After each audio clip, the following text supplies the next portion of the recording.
Hello everybody, welcome to Telli Talks, where we talk about life, growth, relationships, and all things in between. I have a very special guest today, Jon Stites. He is a comedian, he's a producer, he is a Spanish professor, and he was in the Army Infantry. Yeah. And we're going to talk about all of that, and I'm going to get you a drink. And thank you. I'm going to let you do the toast. Oh, fantastic. Right on, right on, right on. Thank you so much. All right, what are we toasting to? Friendship.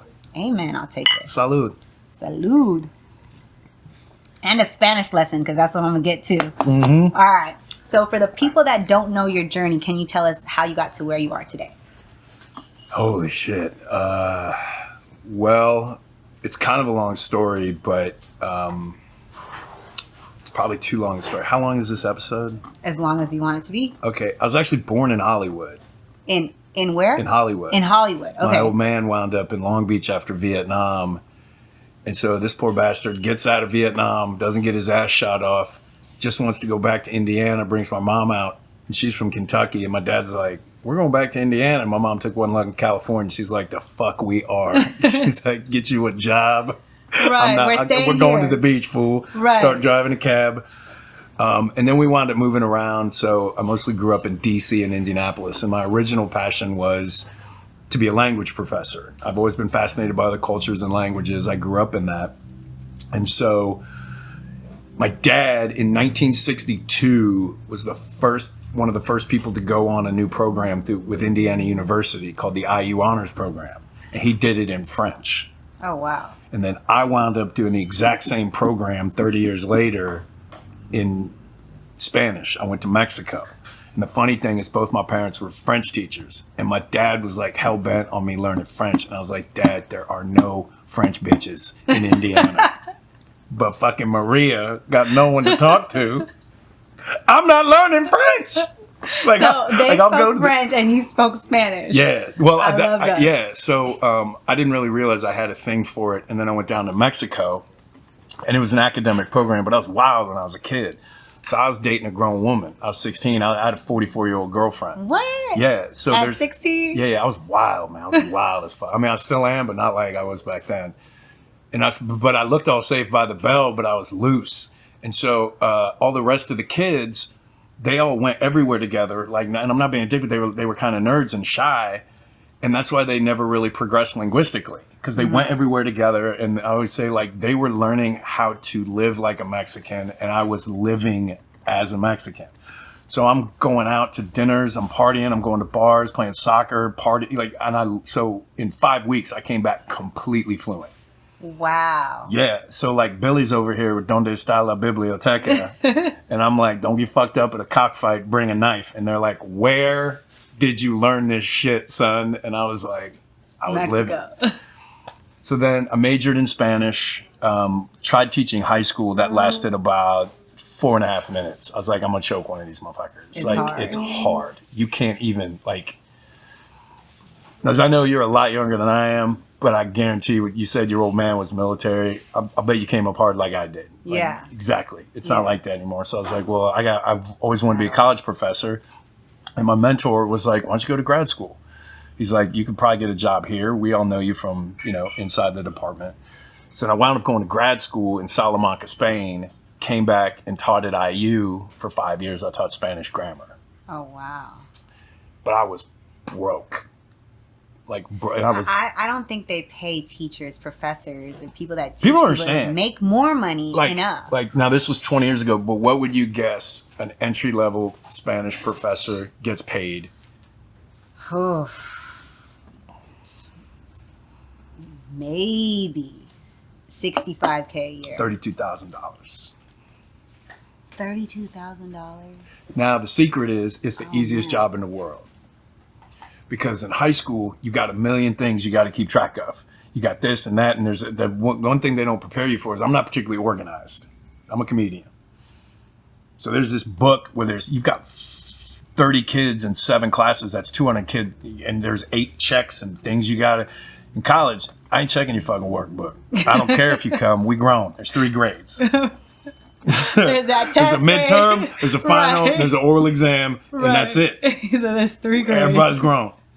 How you going? Everybody's grown. So I'd be like, I was the only one who didn't take attendance because I used to say like college is as much about preparing for life. And if you figured out how to get a passing grade without coming to class, great. More power to you. More power to you. You'll do better in life. Absolutely. But I was bartending at night and I wasn't making any money and I loved teaching, but I was fucking hated being broke. So make a long story a bit longer. I wound up going into sales and then I wound up making really good money because everyone just tells you like, if you get money, you'll be happy in life. Mm-hmm. And if you can imagine this, I was in healthcare. I wore a suit. I was in sales. I was married. I lived in the suburbs. I had a fucking house. And I wanted to put a bullet in my head every day. And that's not a super exaggeration. Because I was like, this is what everyone told me, that I was going to be happy. Like if I just got my job and got my money and got, everything taken care of. And then 2008 hits. And I'm one of those crash stories. So in like a week, my marriage falls apart. My job goes away. All the houses in my neighborhood start going for foreclosure and the world starts falling apart. And I was like, well, if I'm going down, I'm going to go down doing what I've always wanted to do. And I'd always had a dream of being a stand-up because I could always make people laugh. Right. But I was also like not trying to sleep on couches and eat ramen. Right. So I'm like, how do I, it's like I'm drinking myself to death. I don't know what I'm going to do with my life. And GoDaddy was new. And they had this commercial with people that would buy websites and they'd be like, now it's real and their life changed. Right. And for 99 cents, I was hammered. I had like a bottle and a half tequila in me. I bought OperationComedy.com 15 years ago for 99 cents. And sure the fuck enough, I was like, I got me a business. And it felt that way. Right. And so, wow, how do I give the shorter version of this? So the original goal was I'd always wanted to do, you remember what the USO was? Mm-mm. Okay, that was, you remember Bob Hope? Mm-hmm. So for like 80 years, Bob Hope would go out and he would, do comedy and, he was connected with comedy in the military. And, that's the part I left out is I joined the military right after high school. Okay. So the whole time when you were married, you were still in the military? No. So I was only in right after high school, just long enough to know I don't like getting yelled at. Okay. Then I got out, but what else is funny is just by happenstance, I lived with two like gangster criminal Mexicans who were much older than I was, who were Chicanos. Uh-huh. So I'd only met Mexicans, I'd never met Chicanos. Right. So people ask me, they're like, so not only am I a redneck with a fucked up redneck accent, I can speak professorially advanced Spanish, but know all this ghetto ass grammar. And when people get around me, they're just like, ¿Cómo the fuck pasa this? Like, how is this possible? And so I just they would always do these clean shows. It was always these white, clean, and that wasn't the military I saw. Military was a lot of people of color, a lot of black folks, a lot of Latinos, a lot of Filipinos, a lot of micro-Indonesian, Yeah, it's a melting pot. And I just wasn't seeing that. I was seeing a bunch of corny-ass, white, fucking right-wing crackers up telling jokes that didn't hit. And I was like, man, if anyone ever figured out how to do some legit shit. Because does anyone have a darker sense of humor than vets? No. Does anyone drink more than vets? No. Is anyone less offended than vets? No. It's like you can't break them. You can't. They've been through so much shit that you're like, what can you possibly do to make them tick? Where it's like they've already got all the ticks. You know what I'm saying? They've already been through all the shit. They've been through all the pain, all the misery, all the killing, all that. Like it's so much PTSD when it comes to people that have been in the military. Yeah, especially and humor's the thing that gets people through. Yes, absolutely. So I'm out in the Midwest doing my thing. I got a little corporate sponsor thing going on, and it's going well. And I'm like, there's a real appetite for this. I'm starting to do some theaters. I've got people paying me for these shows, but I'm like, I don't have the level of talent. And that's when it occurred to me. I'm like, it's never going to happen here. And my mother told me when I left, she was sick towards the end. I said, Mom, I'm going out to California. And she goes, I always knew this would happen. I said, Mom, I will be back. And she said, no, you won't. She said, baby, you've been a Californian your whole life. You just don't know it. Mm-hmm. And she was right. So after 3 years in the Midwest of doing this thing, I was like, fuck it, let's see if this works. So I come out to California, don't know a soul, don't have any money. Well, I'm a little bit, it's not like, so I got an apartment. And right away, I just started talking. I just went to the Comedy Store and went to the Hollywood Improv. And that's how I got to know like Joe Rogan and Bill Burr. And the way the whole thing started for me I'm not saying he's my boy. Rogan probably doesn't know who the fuck I am. But he had this great bit about the Marines and this guy who made it into the White House. And I walked up to him just at the Hollywood Improv, it was 10 years ago. And I was just like, hey man, if you ever did that in front of a bunch of vets, I go, that shit would murder. And he was like, I don't like doing military shows. I don't like being told what to do, which I totally get, which is how most comics feel. And I go, I'll bring him out to the Comedy Store. I go, will you do a set if I can line it up? And he goes, sure. And that's how the whole thing started. Packed the place, bunch of wild ass veterans, bunch of fucking Mongols come through, and just Rogan just like annihilated, of course, with that crowd. Of course he did. And then prior to coming here, so I was more doing like the event side. Okay, this is a little bit crazy. You were bringing everyone together to come to this comedy show, but you weren't performing in the show. I mean, I kind of was, but I was doing some corny, like I was doing some half-ass shit, and it wasn't real, and I wasn't crushing because I didn't really know what I was doing. And then my life changed when the guy who books the middle acts for all the biggest comedy clubs in the world, I did a showcase for him. And I was like a year into comedy, and I had this joke. The first like joke I wrote is corny as shit. Now I would never do it, but it was about a black Snuggie called the Thuggie, and it was a giant Crown Royal bag, and it would murder. So this booker's walking through. He's not looking to book anybody. He hears that one joke, and he calls me up afterwards. He calls me in his office. His name's Dave Stroop, and he calls me in, and he just looks at me, and he goes, "You're gonna fucking murder with black people." And I go, "What?"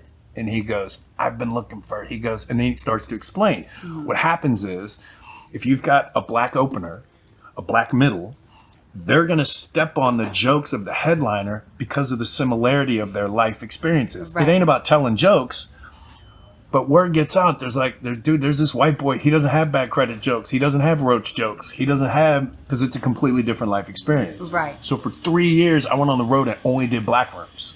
Oh my gosh. How was that experience? It was the shit. I mean, it was mind blowing. In the sense that it's the easiest thing in the world because the bar is so low. It's also when I started talking to black women because I realized they expect so little from us that if you just don't say shit about their cousin Antifa or their hair or their nails and fall down. So now I've learned about like putting on events and doing that shit, and I've got relationships, but now I actually have an act. And that's when things started to progress more rapidly, and I started doing like bigger events. And I started working with some great comics who it's not because of me. It's not because I'm some baller. It's because they wanted to do something for the military, but they wanted to do something cool, and they didn't want to do some dog and pony show shit. Right. So dropping sets for a bunch of vets was the ultimate win-win, and that's the Cliff Notes version of how I got here. And it just makes it so much lighter coming from like a dark space. Yeah. You know, whether it's Army, whether it's Air Force, whether it's Navy, it's so dark, and they're dealing with so much that they don't push out because everything's secretive. Right. And you have to keep it inside, but you still need that light. You know what I'm saying? So to bring comedy into that, it just... And comics and vets are very similar people. Very similar people. A lot of left hand, a lot of ADD, a lot of... I was in it. How do you feel that, like, because I feel like a lot of comics that I know come from like where they're talking about their life experiences, but it's almost like a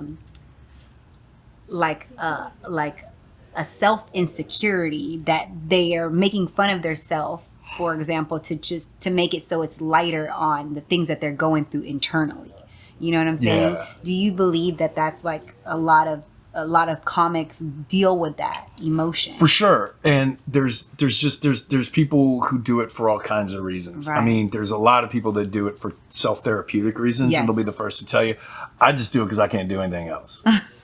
You do a lot of things. Not well. He's like, not well. I mean, I'm qualified to do a lot. Right. What I'm actually good at is like 3 fucking things. And one of them is... I mean, 3's better than 1. That's...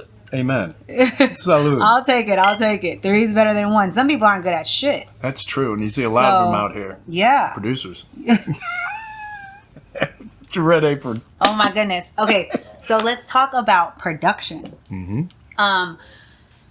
Okay. I heard from this little birdie that you're producing this show that is going to be pretty epic from what I've seen of it. And I'm so excited because it's such just from the outside looking in, it's a hit, you know, and it's just being someone that's not in the military. And I feel like a lot of men have this dream of like, if I didn't do this, I would want to be in the military, and then not knowing what the military has in store for them and what they're going to do. Like you said, it's 1% guns and field, and the other 99% is, what is the other 99%? Sweeping up the rain is what they call it. They send you out in the rain with a broom. They say, sweep up the rain. Yeah, where you're just taking commands and demands and just, you know, going through life and having someone dictate what you're doing when you're waking up, how long you got to be at work. And it's just commands and demands and commands and demands. And some majority of the stuff you don't want to do. Well, it really kind of depends. I mean, a lot of times the military is what you make of it. Mm-hmm. You know, for me, it was fantastic because I was young and I was wild and I needed to be hammered into line a little bit. It's not for everybody, but the other thing people forget is like, you're over there. What is 5% of the military combat arms? Is it even that? It's actually less. It's less. 1%. Less than that. Yeah. So there's all kinds of jobs. Yeah. So an MOS is a military occupational specialty. So the overwhelming majority, there's dentists, there's doctors, there's lawyers, there's, you know, any kind of mechanics, any job you want is there. And there's a lot of benefits to it. You know, they'll take you Great benefits, by the way. Great benefits. So people have this idea of the military, like, I'm going to go in, all these bad things are going to happen. It's going to be, it's nothing like that at all. There's all kind of jobs. Now, if you're a lunatic like me, like Alex, you pick the infantry because for sure you want the adventure. And so the point was, I was tired of watching fucking Hollywood just create these bullshit narratives about what veterans are. It's such horse shit. Mm-hmm. All they're looking for is stories. The guy's got to be a victim. He's got to be crazy. He's got to be, you know, and the 98% of the vets I meet are the coolest people in the world. They're funny. They're mellow. They, commit acts of service within their community at a much higher rate. You know, they're cool people. And it's the humbling experience when you're young that you need of somebody just kick you in the face and be like, you ain't shit. Yeah, just instill that disciplinary factor in you. You know? Absolutely. And I got tired of it. And I'd been doing Operation Comedy with all these great comics. And I was just like, wouldn't it be dope to actually do something real on both sides? Real for the talent and real for the vets, where you just took a bunch and you just had a straight up adventure show. So we can show that what fucking Hollywood says about us is not remotely accurate. And they know it. They know it.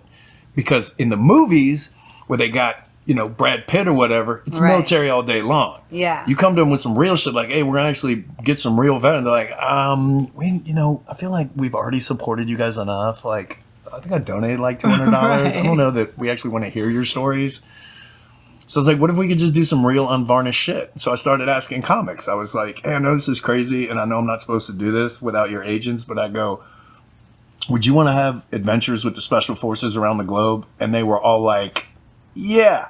Yeah, like, why not? Why the fuck? And it was 100% of the people asked were just like, fuck, yeah. And so the idea was to pitch it as a show. And as much as I love comics, they are my people. Not all of them can be out there fucking around with the special forces. Oh my goodness. So then I thought, man, what? Because obviously athletes and musicians are the heroes of a lot of comics. Oh yeah. And even though I wasn't any good, I'm not saying that, but when I was a kid, I was a Golden Gloves boxer. I loved to box. No way. Yeah. And I'm a boxing nerd. Like, I'm a old school, you know, starting with like the 40s. So when Alex told me, I mean, my eyes bugged out because I was like, can you imagine like a real...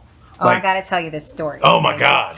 Okay, so when I first met, not even when I first met Deontay, when I first went to the house in Alabama, which we don't even stay at the house anymore. When I first went to the house in Alabama, he had this guitar case, right? So I'm like, oh, you play the guitar. That's so sweet. Can you play something for me? Thinking he really has a guitar in there. So it's like, yeah, open it up. So he opens it up and Guns nothing like but guns. And I'm like, oh, wow. Like, you know, and at this point, I obviously knew that he fought for a living. When I first met him, we met at LAX, and I thought he played like basketball overseas because he's 6'7", and I never really saw him box because I was watching like Pacquiao and Floyd and, you know, the little guys, and heavyweight wasn't that in back then. Right. I love heavyweight. Yeah, so and now I watch him boxing more than he does, you know, and I'll be like, oh, this person's fighting. He's like, what? How do you know that? And I'm at the fight and he's not even there, you know? So, but anyways, he had all these guns in this guitar case, and now, you know, 8 years later, we have an underground gun range at our house in Alabama. So I think it's 3 lanes. So it's 3 lanes, and I don't know how many yards it is, but it's pretty far. It's longer than our volleyball court. So like however long a volleyball, like sand volleyball is, right, a little bit longer than that, and it's underground. God damn. So when he does this, he has literally no clue. That he thinks he's just about to go like on a podcast, and he's like, oh, let me check when I'm free on my schedule. And I'm like, what are you talking about? So I have two ideas. I'm excited. So check this out. So I think we do a double layer. His first surprise is he finds out he's going to fuck around with the military, but he thinks it's the regular military. And then when we get there, the garrison commander's a Green Beret. Oh, he's gonna have that guy's gonna pull up. Full rolling thunder come in, and they're like, you're not going to train with the fucking regular military. The Green Berets are taking you out. Also, I don't know if they told you this. Fun. No one's ever done this before. Oh, it's going to be crazy. And no one's ever gotten permission to film it. Yeah, so Deontay's going to be the first person ever to be filmed training with our special forces. Oh, it's going to be so crazy. The weapons he's going to touch, they don't have in Alabama. It's crazy. Actually, I take it back. They probably fucking do. Okay, so listen. You know how Alabama has pistol license. You can carry in Alabama. I have my pistol. I'm from Indiana. I have my pistol license. So I'm like, you know, that was one of the first things that we did. Like, we do crazy shit together, right? We both are certified scuba divers. And I've always been like an adventurous person, but even more so with him, because it's kind of like when we scuba dive, right? And he learns things fast. He's an athlete. And I'm more kind of like, you know, medically thinking like, okay, if I run out of oxygen, I'm going to die in the ocean. Let me conserve my oxygen. Like, I'm thinking logically, and he's thinking like, let's just get this shit done. You know what I'm saying? With like one stroke, he goes like a quarter mile. Yeah. And I'm like 5'5" and he's 6'7". So I'm like, hold on, wait for me. So we practice obviously in the pool first, and we learned in Barbuda. So we're practicing in the pool, and, you know, I have anxiety when I can't mentally know that I'm not in control. So like in the water, you don't know what you're gonna see. You don't know the pool is different. The pool is easy. You could see the end, you could see the top, you could see the sides. You're good, right? Yeah. In the ocean, there is no top, there is no sides, there is no front and back. It's just space. Yeah. So we go to literally the middle of the ocean, and my ears can't regulate properly. It takes forever, and he's down there waiting like, hurry the fuck up. You need to hurry up, come down here already, because I'm bored sitting down waiting for you to come down. So I finally make it down, and I'm thinking like, I'm gonna be scared, I'm gonna hold his hand, like this is gonna take forever. I go down there and I think I'm Ariel, and I'm like, what is this? I'm like, Stingray, come look. And you can't talk because you have all this stuff in your mouth. So he's just like, yeah, okay, my knife is I'm ready to kill. What are you doing? Like, you know, and he's just like, you go in there and literally have no fucks. And I'm looking around like, where's the shark? Where's the stingray? Where's the blowfish? And he's way above me, and I don't even know he's above me because I just think like I'm Ariel, you know, I'm down there.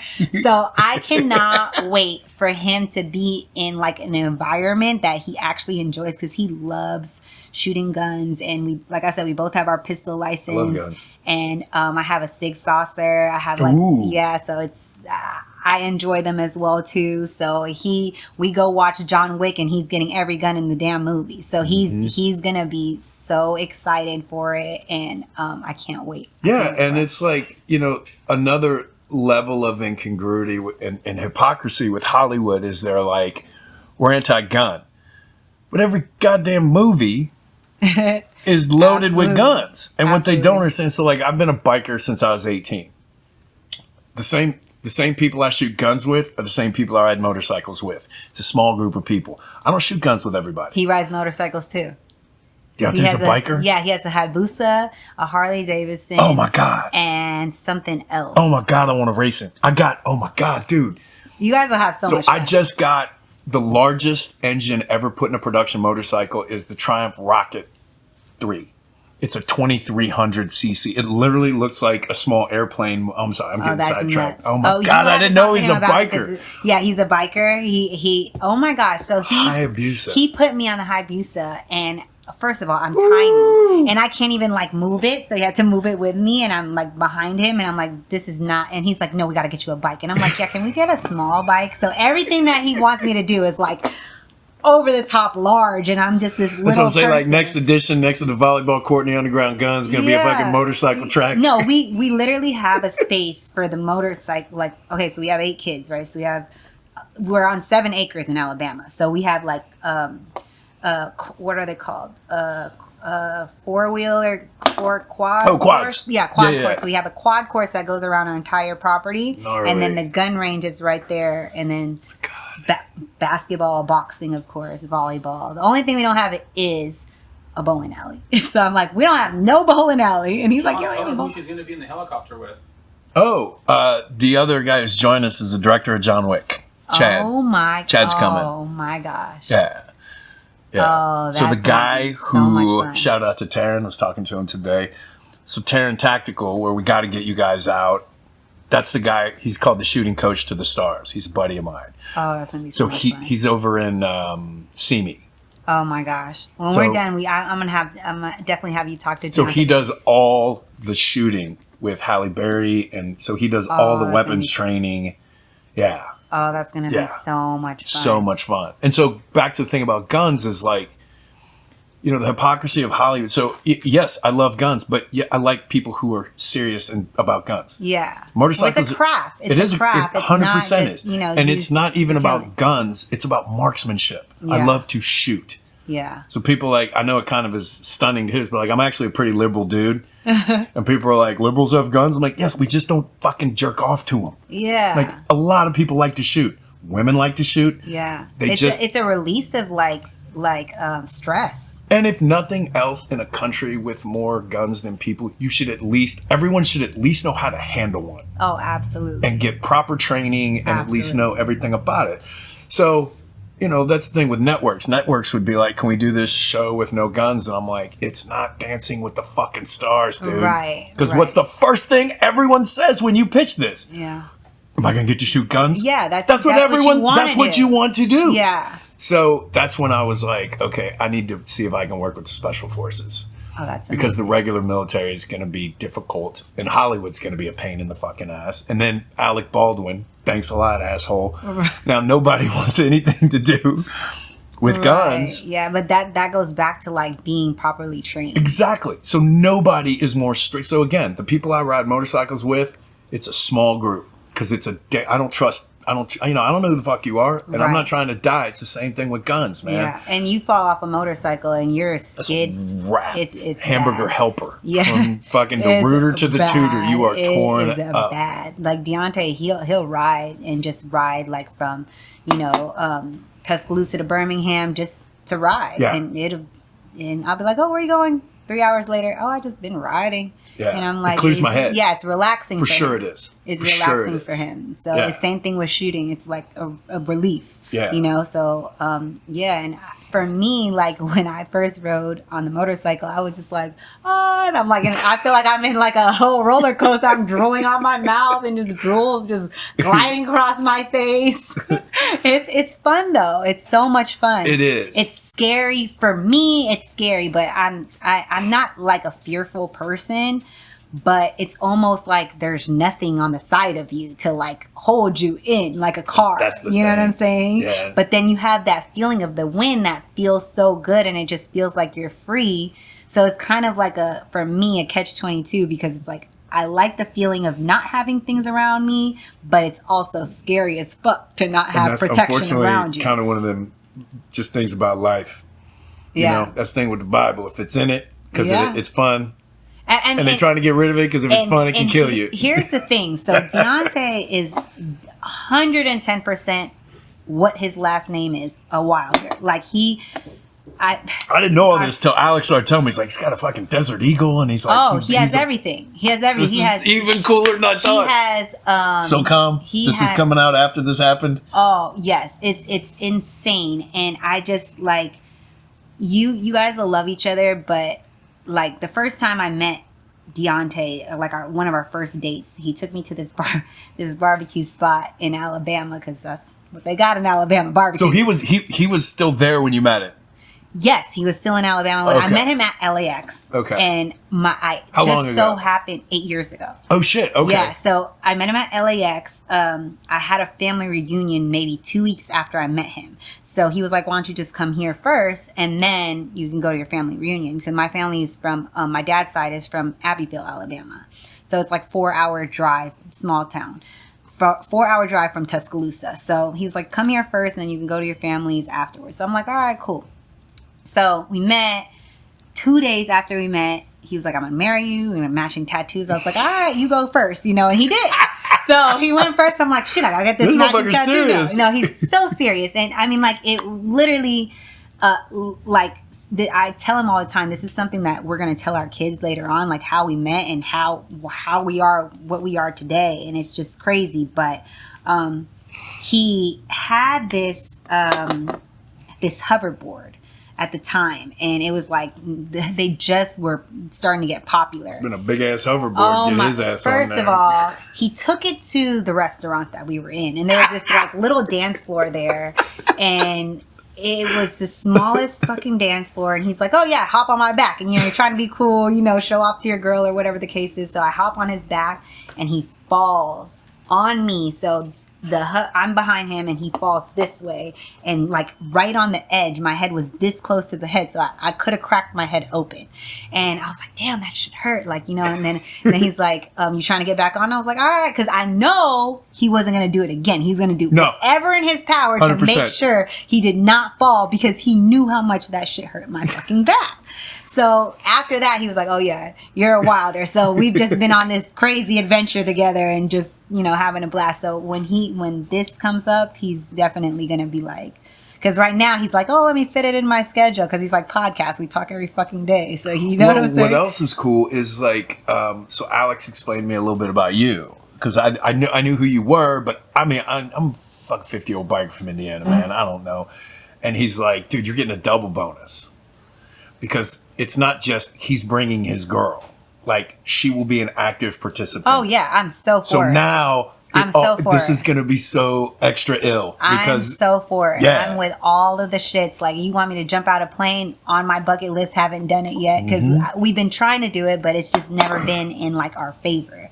And, just places that we've been, it's always usually work and not, play, and we get to do what we want to do. Well, and the other thing is, the military wants other people to tell their story too, because they're tired of they're sitting back, handcuffed while people just lies and bullshit and fucking Hollywood and the media just smearing us again and again, and they're just like, it's like an unfair fight.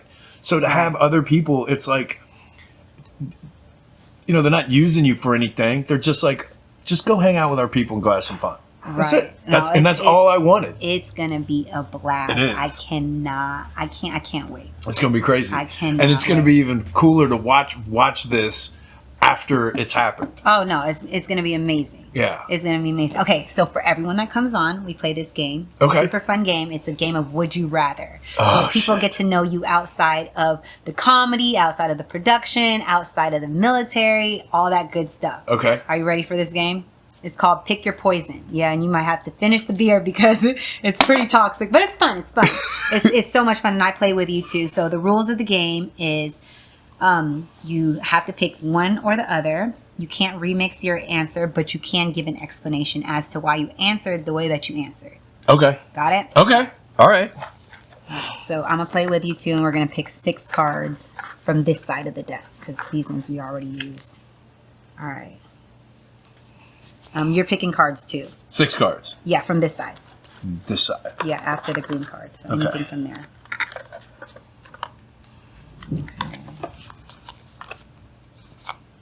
Oh, dude. Okay, That's I'm taking wow. these. Okay. Yeah, they're crazy cards. Okay.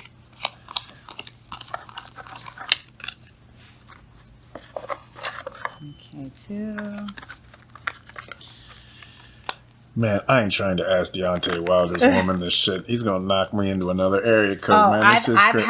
I'm just fucking I've around. had the craziest every time someone comes on, right? I used to have him sit with me while I interview. That would be funny. No, oh my god. It's hilarious. So Because I'd literally be like, no. would you rather?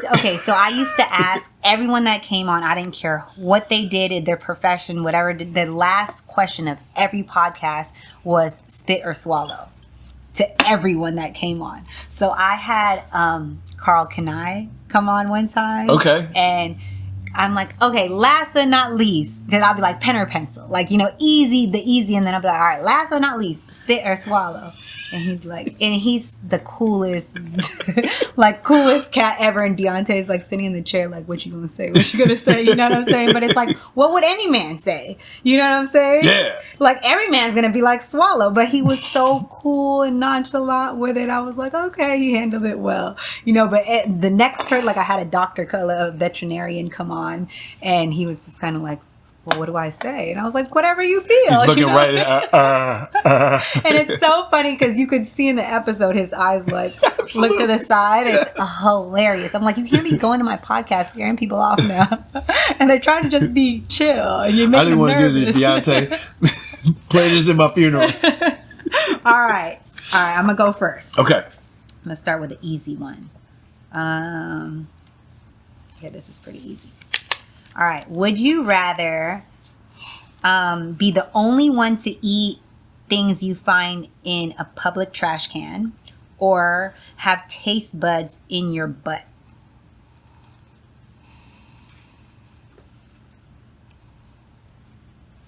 So you're only able to eat things you find out of a public trash can. Is it a trash can in California or a trash can in Alabama? You balled the fuck out on the trash out. You're getting a lot of food in Alabama. I'm definitely gonna go with the trash can. I couldn't have no taste buds in my ass. I couldn't even imagine what it would be. That would be crazy. I would never eat Mexican again. I'll tell you that shit. Imagine. Oh my gosh. And it's the taste that's coming out, not what's going in. So it's definitely not tasting good. That's for sure. It's on you. So do I ask two of them? Yeah, that card or the other card, and I pick from the two. Oh my God, dude. This is actually okay. Would you rather be unable to wear clothes or drink a pint of someone else's vomit? Yo, that's a good one. I'm doing no clothes. I'll be a nudist all day before I'm drinking someone's vomit. Absolutely not doing that. Not even a pint? So that's a pint? You know how much a pint is? That's like this much. This is like how big a pint is. That's a lot. But that means no more vomit. fashion. And like you're really good at fashion. Fuck it. It ain't okay. I mean, right on. I'll find a way to make it profitable for me or something. Like it has to work. Vomit is a lot. And then who's to say what they ate? Like, what if it's not like just like you were on a water diet and you're just vomiting like just straight water? Like, who's to say it wasn't like beans and chitlins and some crazy combination, and you're just like, here you go, Fear Factor, drink a pint, cheers. No, not doing sucks because I have taste buds in my ass. Imagine. Oh, gross. Not for me. Okay. Would you rather, I'll ask this one, chop off your pinky toe with a dull axe or die in 2035? Oh, pinky toe. I chop off my fucking foot. I'm taking the pinky toe too. I'll be limping around working at IHOP. I'm like, it's just a pinky toe. No one's really absolutely. Gonna see your feet. They should change that to your dick. Oh. Would you? Because 2035. Ooh, that would be good. Yeah. Because 12 years ain't that long. Ooh. Yeah, they have different body parts. I've had ear, pinky toe, tongue. Because that would be tough. They were like, would you rather cut your dick off or die in 12 years? I'd be like, man, I ain't trying to die. Ooh. But what kind of life? Ooh, okay. That's tough. No, I'm not asking you that. Huh? Okay. All right, fuck it. Here we go. Would you rather Have your phone number published in a phone sex hotline ad, or drink a gallon of breast milk that your mom has been saving since you were an infant? Oh gosh, that's 36 years of ageless breast milk. Titty milk ain't like wine; it doesn't get better. And the other one was, what was it? I forgot. Have your phone number published in a phone sex hotline ad. I'm doing the phone sex hotline, and I would definitely let the people that, because I do charity, so I would definitely let the people that I do charity with, let them know that, this is something that I'm doing for a charitable cause. Or have Deontay answer the phone. Wouldn't that be a bitch? Oh my God, they would be nervous. This is Deontay Wilder. I was actually what an app was. That would be funny. That's the catch. That's a show, dude. That's the catch. 100%. Oh my gosh. That is crazy. Okay. Last but not least, would you rather be unable to have sex without getting pregnant, or have without getting pregnant? I was gonna say. All right, what's number two? The other one is have a sexless marriage. I mean, you really can't have those two questions together. Because that's like what you... Is have sex... Oh, I should say getting... Only able to have sex... Let's remix it. Only able to have sex and get pregnant every time you have sex, or have a sexless marriage. Do I have to pay? No. I wouldn't want to do that. Now it's a good question. Oh. Because you're saying like child support pay. Because you're getting pregnant every time you have sex, or have a sexless marriage.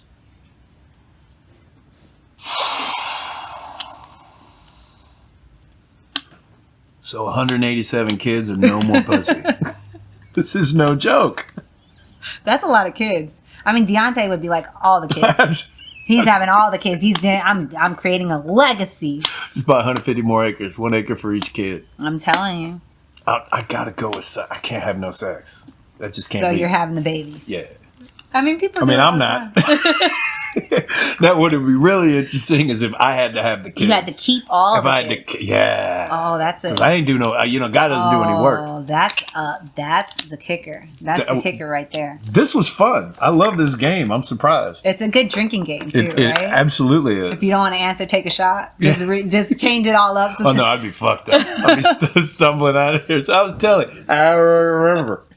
Tell everybody where they can find you, what you have going on, all that good stuff. The Jon Stites on Instagram. I don't have TikTok because I'm grown. I'm just kidding. I need to get that. And then I'm not on Facebook because it's toxic. So I would just say Instagram is the Jon Stites. That's where most of my stuff is. And tune into all the things that he has going on. Stay tuned for this amazing military show that we have coming up, that you will see behind the scenes footage of what we will have going on with that episode. And that is it for Telli Talks.